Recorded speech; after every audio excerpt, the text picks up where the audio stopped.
idea that drinking caffeine on an empty stomach had an effect on testosterone. Mm-hmm. Yeah, it's one of my least favorite practices that people do in the wellness space.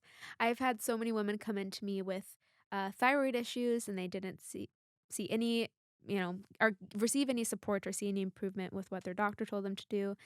Because usually the doctor's like, "Whoa, your thyroid's struggling. Here's thyroid medication." And I have seen so many women who are struggling with their thyroid, and I again go through the checklist like, how are you sleeping, how's stress, nutrition, and all of those women, I'm literally not kidding. Every single woman that I've seen with thyroid struggles was skipping breakfast Mm. because she heard from some podcaster or some person on social media who read a research study that was like intermittent fasting can be really great. And as humans, especially as Westerners, we like to really take things to the extreme. So it's like, yeah, intermittent fasting is great, but intermittent fasting, that's what we call it now. Circadian fasting has been around, and fasting in general has been around for a really long time.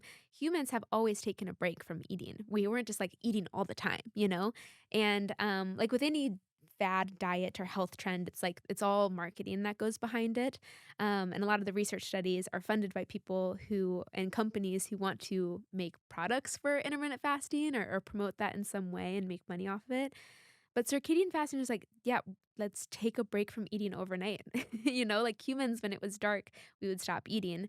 Um, and so obviously that changes with, the seasons a little bit, because sometimes it gets dark by like 4 p.m. depending on where you live, and you want to have dinner a little bit later than that. But really, it's like, how about we go 12 to 14, 16 hours overnight while we're able to actually reap the benefits of fasting? Because right once you wake up and you are working out, or you're sitting in the car in traffic getting to work, or you're actually working, like all of these things, uh, our body and brain's preferred source of fuel is glucose. So it's going to get it, preferably from the food that you eat, because that is like the least energy requiring stressful process on the body, is just to extract it from the foods that we're eating, like healthy, wholesome foods. Otherwise, it's just going to get it from our liver. Like we store glycogen. So we're going to just get it from our body no matter what. So that's why I'm pro eating breakfast. I'm not anti caffeine. I think that people overdo it for sure. I'm more of like a 1 cup of matcha a day type person, not like a espresso morning, midday, and night. I don't think I'll ever be that way because I just wouldn't sleep. But just, you can still drink caffeine, but just don't drink it on an empty stomach. Mm. Drink it with breakfast, drink it right after breakfast. And again, like when it gets into like your exact breakfast, I would just say just do what works best for you. If it is raw eggs and 9 raw eggs, like go for it, you know? Shout out Soul Bra. If it's raw eggs, like, do it. If it's cooked eggs, go Yeah. for it, you know? So see what works best for you. Like, people love to demonize things. People love to have, like, the latest health trend, you know? And it's Mm. like, the intermittent fasting thing just also annoyed me because I was like, "People, we've been fasting as humans for since the beginning of time." This isn't anything new. Like, intermittent fasting is not like this new thing, but again, we just took it way too far. We're like, "Okay, how about instead of just fasting overnight, we fast through, like, the next night." It's like, "But why?" And don't get me wrong, I think fasting can be brilliant if you are struggling with, like, an acute illness Mhm. and you're trying to recover, then fasting. But when you read ancient and just has to be ancient, but, like, the medical literature throughout like, human history of fasting, it was done in a way where so let's say you're sick. Fasting is a part of the protocol for that. You're pretty much laying down and you're being monitored and you're fasting, but we don't really allow ourselves that time and that grace to just take a step back and lay and have like an emotional, physical, spiritual rest. We're like, okay, we're going to fast and still go to the gym and work out. We're just going to live our life normally, but we're not going to give ourselves any fuel. It's like, but why? We need fuel to survive. So if you want to fast for a more like medical purpose, then do it in the way that it was intended and actually rest, which is why I love to fast overnight. Again, that's natural for the body.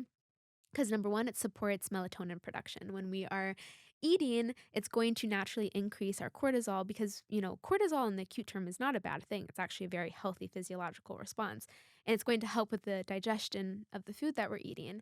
But this is why, one of the reasons why we want to move dinner a little bit earlier. So then we're not focusing our energy on digesting food and assimilating those nutrients, we're actually producing melatonin, Mm. which will support our sleep. It also will support our brain and neural health. Melatonin is one of the most powerful antioxidants. It's not just for sleep. So it's very, very powerful. And to support detoxification processes that happen naturally overnight. Again, our bodies really cycle like on the circadian clock and rhythm. And to support all of the processes that happen while we sleep, number one, we need to be asleep. So get into bed and actually sleep. But again, to move the eating window up a little bit by 3 or 4 hours before bed, so you're not focusing and diverting energy to that process of the body. You're focusing it on cellular metabolism and rejuvenation and detoxification, etc. And then you eat in the morning. You eat a breakfast, It doesn't have to be right away. I'm not saying you have to like wake up, roll out of bed and like chug some egg yolks, but eating within like an hour of waking up. Especially if you're gonna be like getting up and getting after it and going to the gym, make a smoothie. One of my favorite, actually, any guys listening to this, go check out Dr. Stephen Cabral. He is a really smart, balanced naturopathic doctor and a man, and he'll actually be on my podcast for the second time in a few weeks. But he talks all the time about he like drinks smoothies, like because he's kind of more, that masculine energy, like let's get it. Like he owns his like one of the biggest, I think the biggest naturopathic clinic in Boston, and he also like writes books and he has the supplements. Like he's doing a lot, and he releases a podcast every single day. I'm like, how do you do that?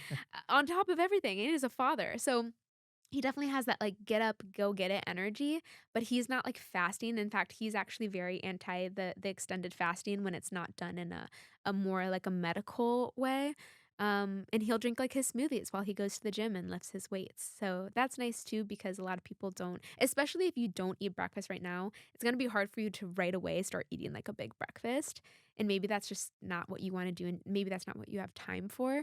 So making a smoothie that you can sip on in between reps is a great way to eat breakfast, to get nutrients in. Mm. Or you could just go watch our collab that's now posted on our smoothie that we With made, that which is smoothie. fire. Yeah.